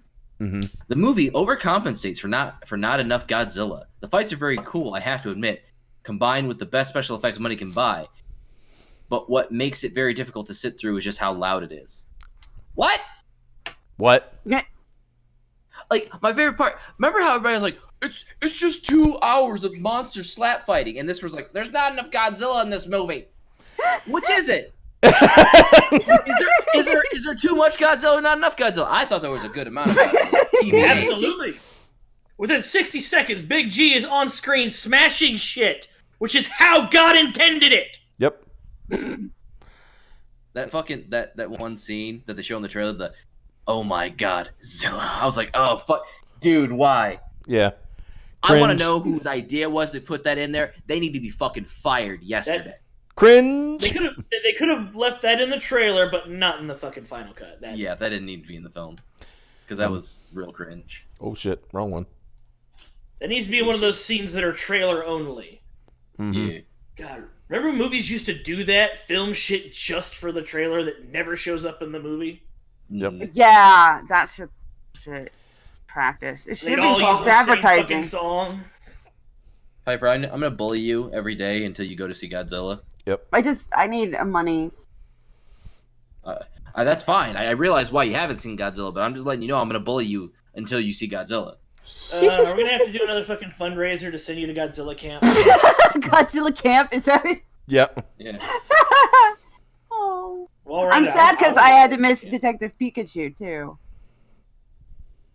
Dude, can you imagine Godzilla camp? You know, teach Pretty you how to do the awesome. fucking Godzilla walk, the proper way to stomp on a model city so you don't hurt yourself, but it looks the coolest. Mm-hmm. Well, Talk with like real suit actors from the original movies. well, you know what? Fuck it. I want it to be a thing now. As long as Piper doesn't care, Darby You care about spoilers. spoilers? Darby spoilers. Oh, Are we just gonna do it now? Let's do it now. Yeah. Are we gonna do it now? Are we gonna do it now? Okay. As long as Piper's okay with it. I'm Yeah. fine. Okay. All right. First thing I have to say. First thing. Buckets of cum. Just buckets. Yeah. Just buckets of it. Holy shit! This fucking movie. Get me Jordan, give me that image that I gave you the other day. Oh God. Which one While would they're that be? grabbing that, I'm the washing machine one, you know. I'm not a smiling person, you know. I'm kind of one of those people. Oh, like, yeah. I smile on the inside. There's a very particular moment where I actually felt myself the biggest fucking smile I've ever felt, fucking ear to ear. Like, yes. Oh, dude, fucking same. My face hurt after seeing Godzilla. That's how much I fucking enjoyed myself. Aw. Same. To be honest, It was. And as this image will show you, my load size was large. Just like, God, there really. I'll be honest. Like, anytime the monsters were on the screen, I had zero problems with this film. This film had the same issue that every Godzilla film has, which is I literally don't fucking care about the human plot. I didn't care about mom. I didn't care about kid. I didn't care about dad. You know who I cared about? I cared about fucking Tywin Lannister. Yep. Because Charles Dance is fucking amazing as the bad guy. Holy shit. Like, he did such a good job. Because, I mean, that's every Godzilla film. Every Godzilla film is the bad guy is cool. The heroes are just like, and at least in the 70s, they kind of played with that. They joked around with it and be like, bullshit. But But the main like bad guy was always this really cool fucking guy. Always had control of the situation until shit blew up in his fucking face. Yep. But yeah, like anytime the monsters were on, just the first time, fucking when they wake up Ghidorah and he just immediately starts fucking shit up. Mm-hmm. Just doesn't fucking care. Nope. Oh, It was God, just the parts that got me. There were like two parts, or that really drove home to me. The first one was like Ghidorah pops up, and what I loved is one of the heads is literally stupid. Yeah. And the middle head has to keep fucking him like, hey, pay attention. We did it first. Yeah. We did it first. That's awesome. I love that right when he's on his way to go fight Ghidorah, they mentioned that, we lost track of Godzilla somewhere off the coast of Venezuela. Like, that was nice of Godzilla to go stop and help Caleb on his way to go fight Big Ghidorah. Yep. Big G trying to hook him up, help him out, And then, okay. And this is a theory that I, talked to Jordan about. I have a theory, you can, I'll ask your opinion, Xavier. The whole point was determining, the whole thing, who is the alpha, right? Mm-hmm. I felt that until what happened to Rodan in his fight with Ghidorah, that Rodan is also a potential alpha. Yeah. Because he had no bones about going right at King Ghidorah. Yeah, he gave no fucks. Yeah. Because that's actually an interesting point that you bring up, because all the other ones that got awakened just from Ghidorah's call, immediately they started trashing shit based on his orders. Yeah. Whereas Rodan was like, oh, what's up, nigga? I'm gonna come fuck your shit up. And then he gets fucking shit hammered, and then he's like, or not, I'm just gonna I'm gonna be over here. I'm just going over here real quick. It's fine. So, all right, I'll do what you say. I mean, that's fine. You did beat my ass. You beat my ass. Rodan's kind of like the Iron Islands of from Game of Thrones. You gotta stomp them before they'll bend the knee. Yeah. Yeah, exactly. And the thing I loved during that scene, Ghidorah, and it was a pretty decent fight considering, and then, after he, dumps Rodan off into the ocean, Ghidorah's, chasing after the bad guys, right? And,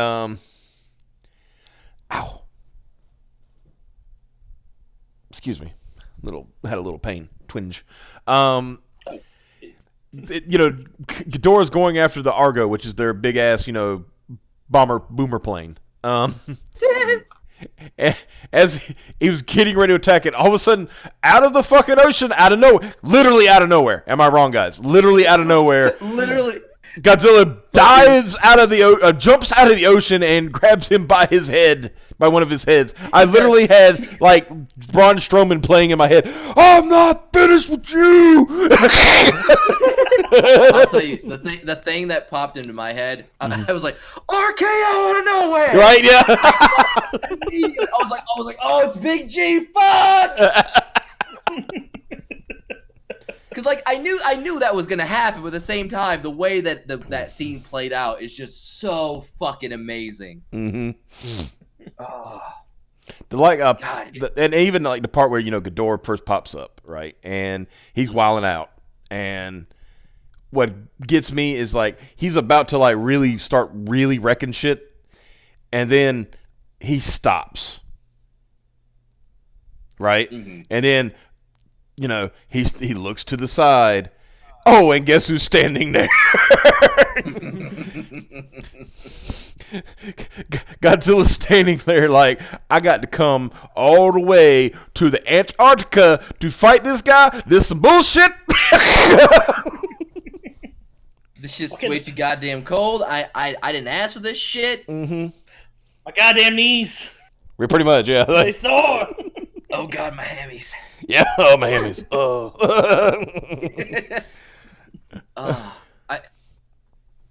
I'm just trying to it's weird to try to point out what scenes I grabbed me the most outside of the fucking the obvious Mothra scene that I cried. Mm-hmm. Like it's bad. I cared more when Mothra got than when any of the humans got. I literally did not fucking care. Even for the human characters, they tried to make it a big deal. Mm-hmm. Just like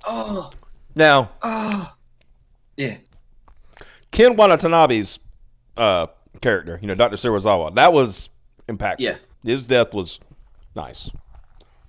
Yes, that was I liked how they handled him. Like, it didn't make me cry, but I was like, he good send off. Good send off. Yeah, very good send off to him. Mm-hmm. It was especially because his whole thing with goodbye, my old friend, to Godzilla before he did the nuke thing, and got Big G fucking juiced up as shit. Mm-hmm.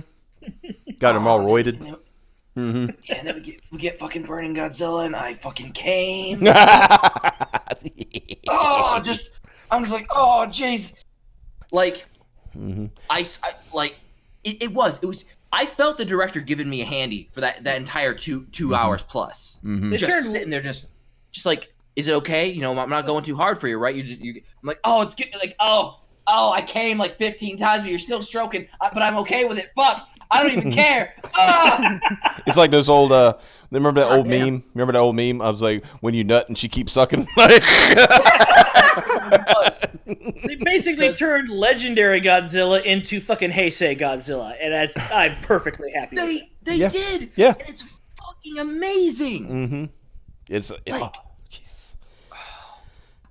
Even like early into the film when like Mothra first emerges from her containment cage, and you even see what makes Mothra a different creature than everybody else. Everybody else is like, I'm gonna start killing people. Mothra's just like, I'm a fucking string shot you, so you leave me alone. Like, I ain't got time for this shit. Yeah, even when tried to promote it into a murderous rage, she didn't murder. Mm-hmm.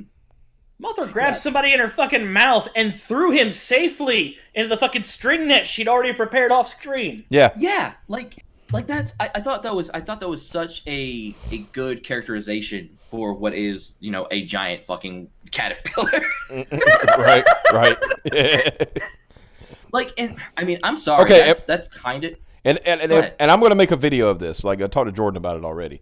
I am going on record and saying Mothra is a better heroine than Captain Marvel. Yes.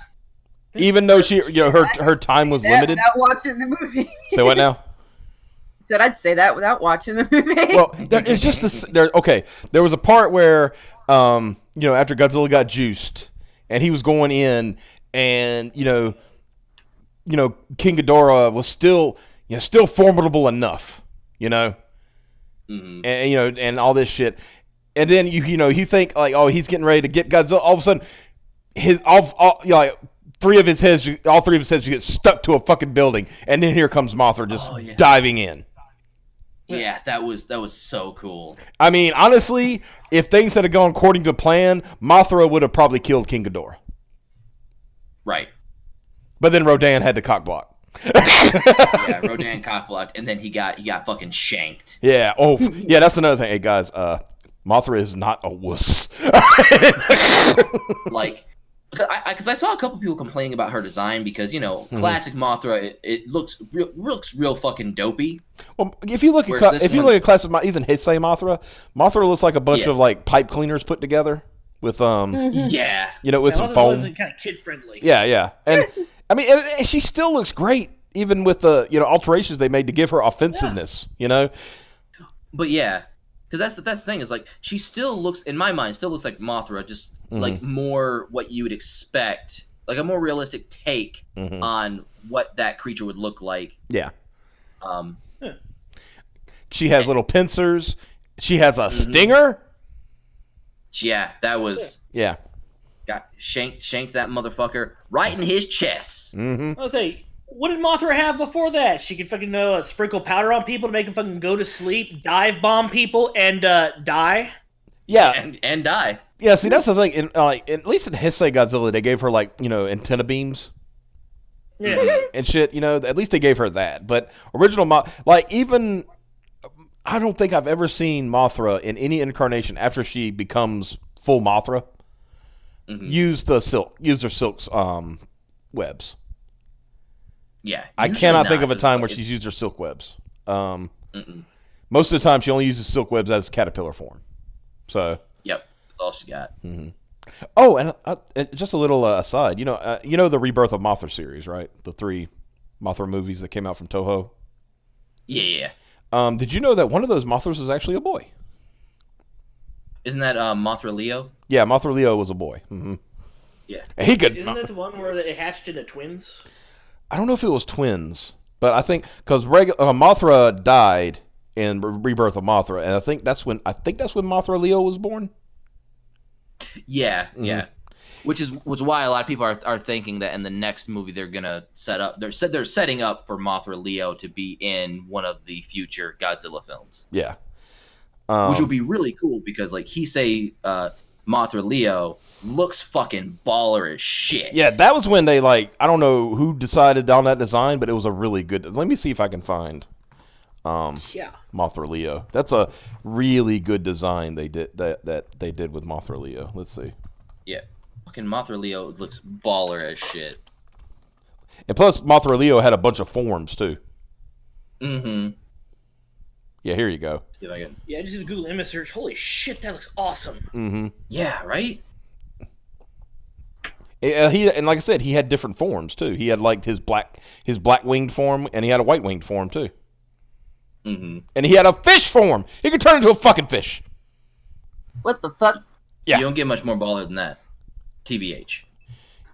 Yeah, Mothra Leo was pretty fucking sweet. I'm trying to find a good image of. So why'd they have to make the dude all cool and then they make the chick ones all lame? It might be. That's some bullshit. Oh, and that's another thing. Mothra Leo, if I remember correctly, Mothra Leo, he didn't have to metamorphosize either. He just transformed from caterpillar into Mothra.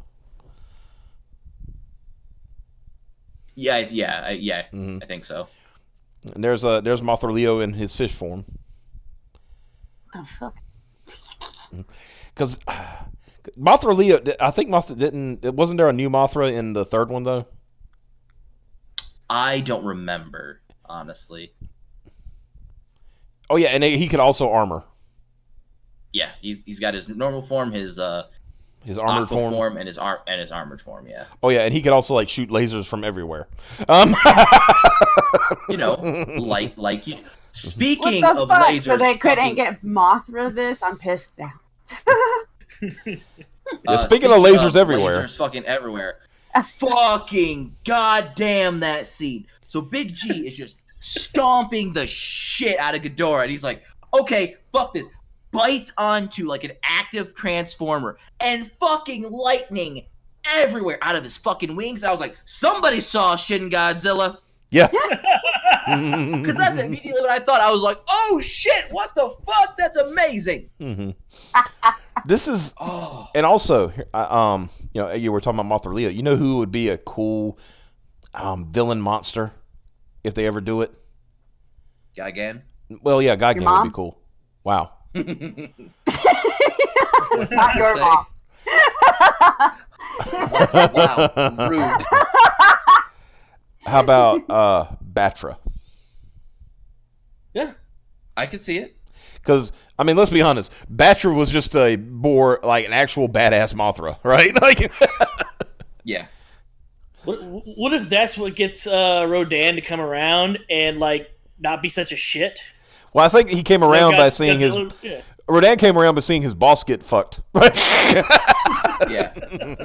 When Big G is, Big G, I thought she was dead. Please don't hurt me. Yeah. Because you can see that, and when he does his little bow to Big G at the end of the movie, where he's not happy at all with what fucking happened, because he thought that Ghidorah was gonna run shit. But D. Lunar Fox, Mothra Leo is from the 90s. There were 3 Mothra movies in the 90s. It was Rebirth of Mothra 2, and I forgot what the third one. I think it was also Rebirth of Mothra 3, but still. Yeah, the 90s was a good time for kaiju movies in general. You had the Millennium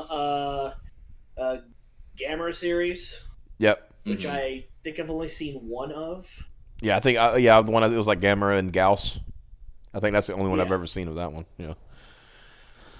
But yeah, Gigan would be a good. Oh, there's something interesting about Gigan. Did you know what they did with Gigan and Godzilla Earth? You know, with the anime that nobody really likes because, Yeah. I did. What did they do with him? Oh, I'm watching that. Yeah, I watched. The problem with those animes is that they're too plotting, and I spell that PLODDING. Yeah. It's basically it gets to a point where okay, guys, we get it. You cannot kill which will not die. You know.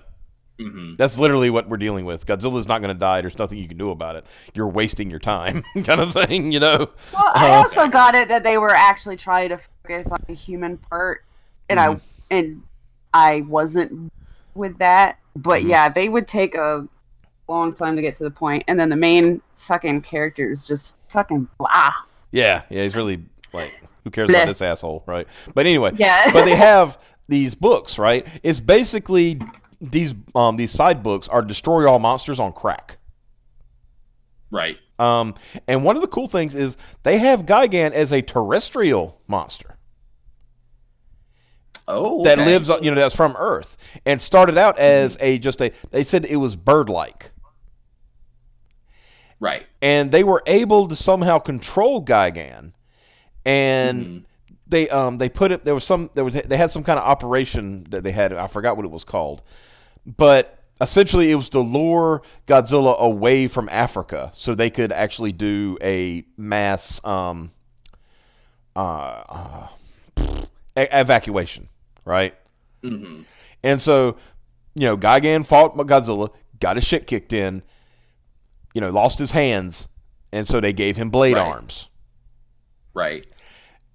That's pretty cool. I like that idea. Godzilla, Gigan. So essentially, he fought Godzilla like 4 or 5 times, and they just kept adding shit to him, right? So that's how I got the tummy saw. Yeah. No, he actually didn't get the tummy saw in this version. In this version, the fuck do you have Gigan? No, in this version, he got like fucking like laser missiles. Like you do. Yeah. I put forward that without a tummy saw, it's not true Gigan. No. Well, no, I mean, it really is a true Gigan because,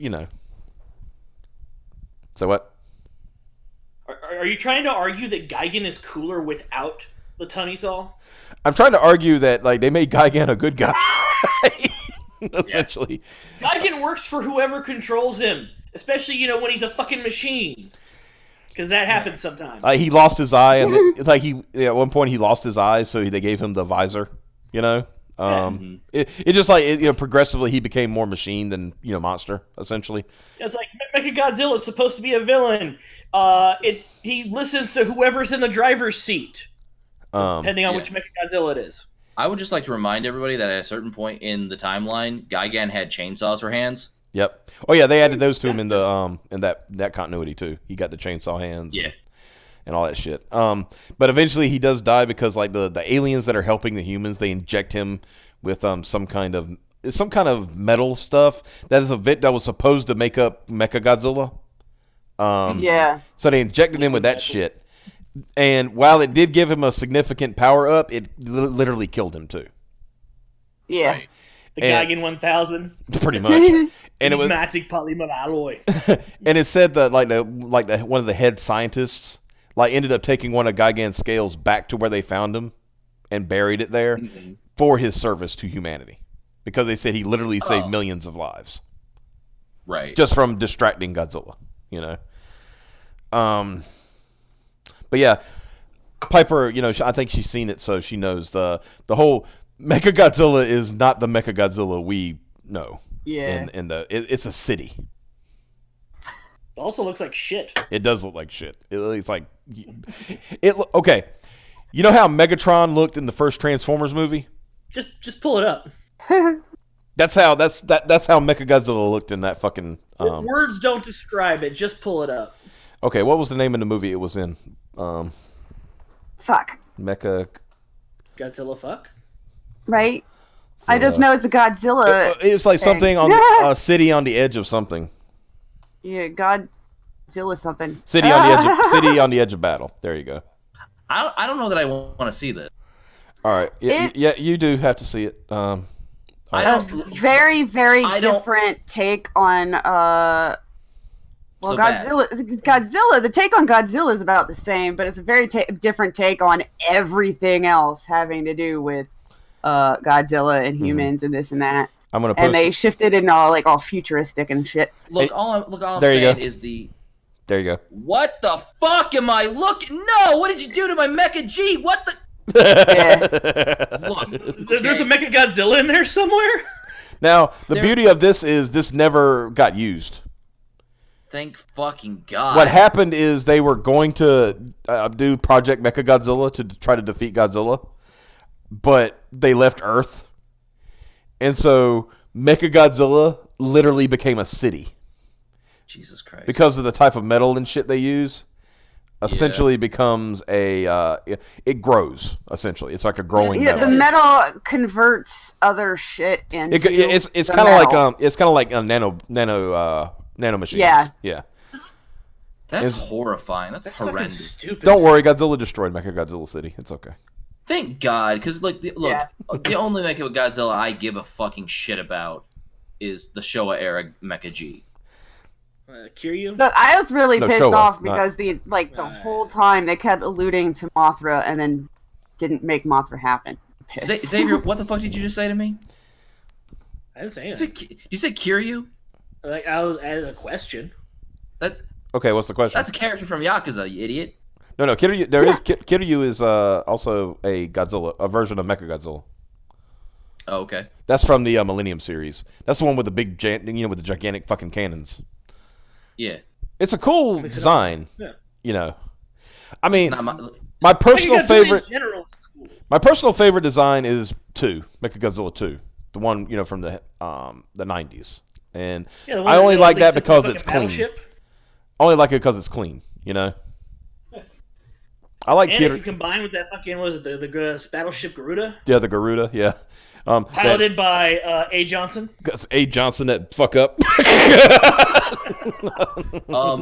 But excuse me, lads. But does that version of Godzilla, of Mechagodzilla, does it have a spinny head that creates a shield? It has It never came up. You talking about Kiryu or? Either of them. I'm just saying. All I'm saying is. Oh, okay. I will. You can like what you like. I don't have no problem with that. But I think I can give you respect. I can get you to respect Kiryu when I say 3 words. Okay. Black hole cannon. Okay, I'm sold. Should have opened with that. You really should have. If you would have said, Jordan, black hole cannon, I'm like, oh, I have no argument. Yeah.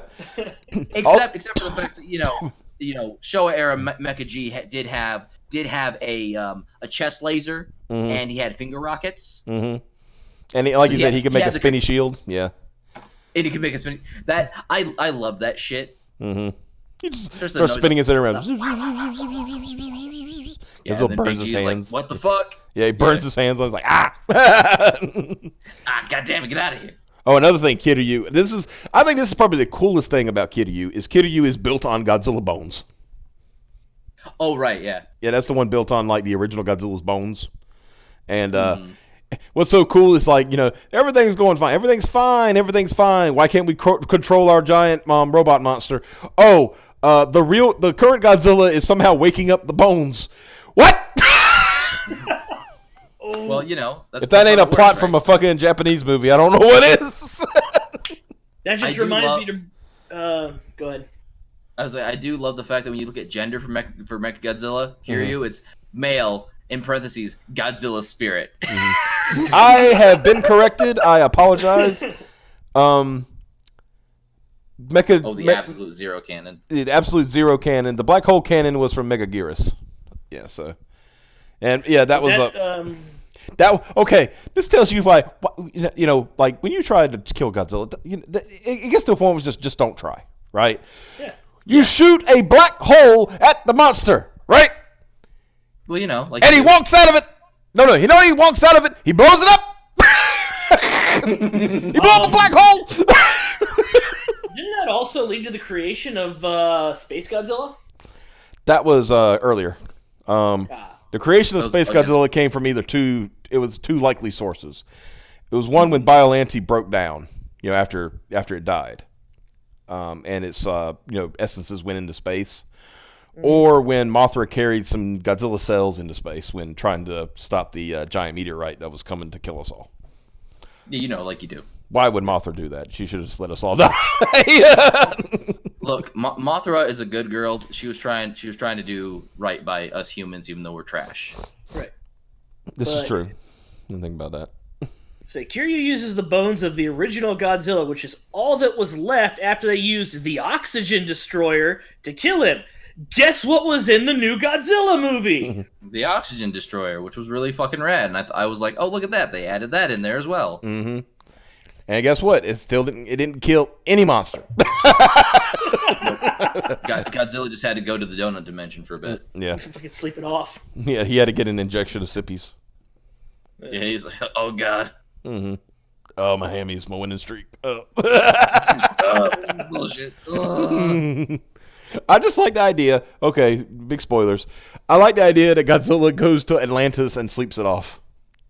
Yeah, that's fucking amazing. Yeah, Piper, that's what we were alluding to earlier. Like he literally goes to Atlantis to take a nap. Wow.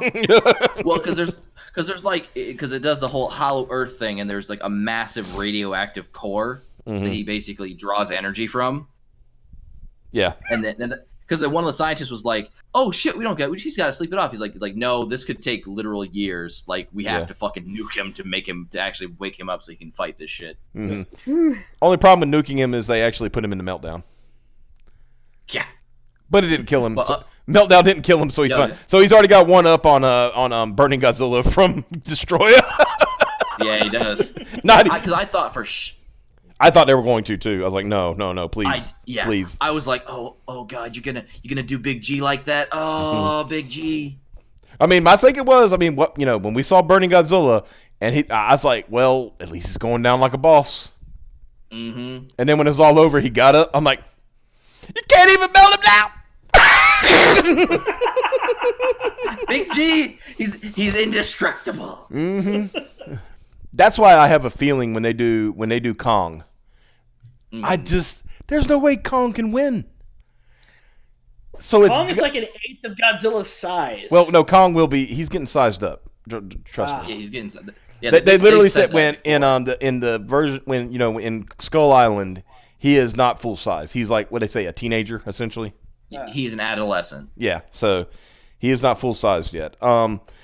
The only thing that I see happening is they start off fighting, and I will say, we've seen Kong fight. Kong can give a good fight, right? Mm-hmm. I think something bigger is going to happen. Right. It's either going to be Mecha King Ghidorah or possibly Mecha Godzilla. That would be a monkey wrench. That would be a monkey wrench for sure. I'd put money on Mecha King Ghidorah. Yeah, just because the stinger at the end of the movie. Yeah. The problem is they're going to use the retarded head to. They are too. They're using the dumb head. Oh, that's another cool thing that I'm glad that they touched on. That King Ghidorah can regenerate its head. Yeah, that was really fucking cool. Now I wonder if it can't regenerate the center head. See, that'd be interesting because in Heisei Godzilla versus King Ghidorah, he blew off the center head, and then that's when they replaced it with the Mecha King G head. Mm-hmm. Yeah. So it'd be interesting to see. But I guarantee you, either they're going to make some mutant. Oh my God! I just thought of something. What if they do either Des Ghidorah or Kaiser Ghidorah? They could. Because Des Ghidorah that was the cool thing. Like we found out from in the Heisei era that King Ghidorah is only one of a species. Mm-hmm. Like the whole thing. Honestly, if they took out that whole Doe Rats thing, that would have simplified a lot of things because the Doe Rats just made things stupid, right? Right. Because you had King Ghidorah and then you had Des Ghidorah, which is translated to Death Ghidorah, which is literally a black King Ghidorah. And then there's Kaiser Ghidorah from Final Wars. That's like when he transformed into his ultimate form. He's got 3 heads and he's got 4 legs and wings and all that shit. Yeah. Yeah. So. I would say that since they did say that Ghidorah's from space originally, him reviving summons the race that created him, and it brings back the aliens from the black hole, and they help fucking Tywin Lannister build Mecha King Ghidorah. That would be I cool can see too. that. Because as somebody on Twitter said to me, and I think it's a good point, with King of the Monsters, it's opening up a lot of stuff for lore. Yeah, it does. Like, the whole mysticism and science and all that shit. It opened up a lot of things that they can be able to do that I think if they had kept on with Gareth Edwards' version, and I say, narrow version, that they wouldn't have been able to do. Right. Adding mysticism and adding, high science and all that shit, I think opened them up to being able to do things like Mecha King Ghidorah and Mecha Godzilla and things like that. So because I guarantee you, at some point, if this continues, please God let it continue, that we will see a Mecha Godzilla, because we know that the government is working overtime to figure out a way to kill these monsters. Right. Because they don't want them to live, one of the things I just thought of, what if they do end up killing Godzilla in one of these movies? Mm-hmm. Maybe they bring back, with Mecha King G, or they do end up going with Kaiser G. Mm-hmm. And then towards the end of that film, he kills Godzilla, and then you have some bullshit plot about the military realizing that without Godzilla, there's really not a whole lot that, there's no hope against other kaiju without Godzilla. Yeah. So they take that Godzilla's bones, and then you have, Mecha G Kiryu. Mm-hmm. Yeah. I can see them going that direction with what they're doing right now. Mm-hmm. Say they with the newspaper clippings that they were showing in the credits, they did kind of show that. Mm-hmm. That Godzilla's gonna police the other fucking kaiju. Mm-hmm. Yeah. One thing that did interest me is a lot of kaiju are now heading for Skull Island, according to those clippings. Yeah, so I noticed that what too. I'm thinking by at the end of Godzilla vs. Kong, Skull Island is going to be Monster Island. Probably. I wouldn't be surprised. Where they can all just kind of live and hang out, kind of thing. Mm-hmm. Yeah. Yeah. Yeah, because since they're awake now, they can't really, yeah, we're talking spoilers. The thing they can't do is just have them go back to where they were, right? Because that would be Right. very destructive. So they have to go somewhere, and Skull Island seems to be the only likely place for them to go. Mm-hmm. And then, like you said, changing it to be Monster Island would be a good idea. So it might be a thing where it's how they talked about Mothra and Godzilla as a symbiotic relationship. Mm-hmm. And like I said, I my joke to Jordan was, I think it's just like this. I think when Mothra shows up and was talking to Godzilla, I think she was saying, "Yeah, wake your fat ass up. We got places to go." And Godzilla's like, "Bitch, I'm trying to sleep." Bitch, Tired, fighting all goddamn night. Boy. I got the oxygen destroyer fucking dropped on my goddamn head. Yep. I ain't got time for this shit. It's like, you know what I've been through today? I gotta be at work in 6 hours. Thought throw. Yeah, that's Piper. She's being very quiet right now. Yeah. I'm sorry, I'm getting tired. What a freaking guy. I Tired being know. poor? Yeah, definitely. Well, I think that's part of it is I'm hungry, so I'm tired. She's an Egyptian goddess moth. Yes. And also a thought. Well, I think we've geeked out enough about Godzilla. Everybody go see it. If you haven't seen it. Yeah. I hope you have it. I hope you have seen it. I'd hate to have this one. Oh, that was another thing. Did you guys have any trailers? I had no trailers before my movie. None. I did. I got trailers. I got none. I was like, literally, That's weird. like 3:00, the movie started. Like, whoa. Mm. Yeah. I had X-Men and Joker, and there's a couple others, but I missed them. Mm-hmm. Yeah, I got X-Men, Joker. There was like all the ones that we've already seen the trailers for. Mhm. I saw trailers for that stuff. But then again, I went to like a 6:15 in the evening with my sister. That might be because I went to a matinee. I went to a 3:00, so that might have been. Yeah. Maybe they didn't waste time. I went to a 3:45 show. Yeah, but you went to IMAX though. You went to IMAX. Yeah. I did. Well, us poor folks had to go to a. You should be bitching about commercials. You should be lucky you got to see the movie at all. Damn dog. No, I'm just saying. Usually, it's kind of neat to see what. I mean, these days we already know what's coming thanks to the internet. So. But it used to be, back in the day, you saw trailers.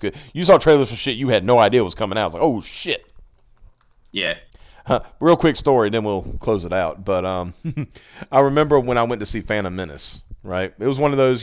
We thought it was going to be good, so we were all there at midnight, kind of thing.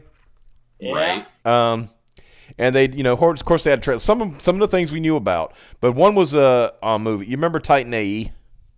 Yeah. That was the first preview trailer for that. Mm. And the best thing is that my friend ruined it for everybody in the theater immediately. Oh no. Because some people say, oh, when it showed the ship, they say, oh, that looks pretty cool. People are like, oh, that looks nice. And my friend yelled out in the theater, it's a giant nutsack.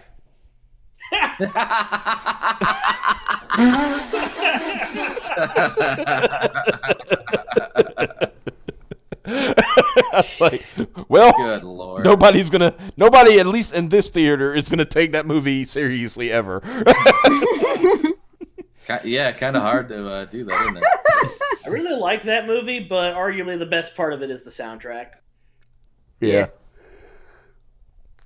But yeah, so that's just like my experience with movie trailers in the theater. So. Like that, and when I went to go see Street Fighter, they did Mortal Kombat, and we had no idea there was going to be a Mortal Kombat movie. Mm-hmm. At the time, we were like, "Ooh!"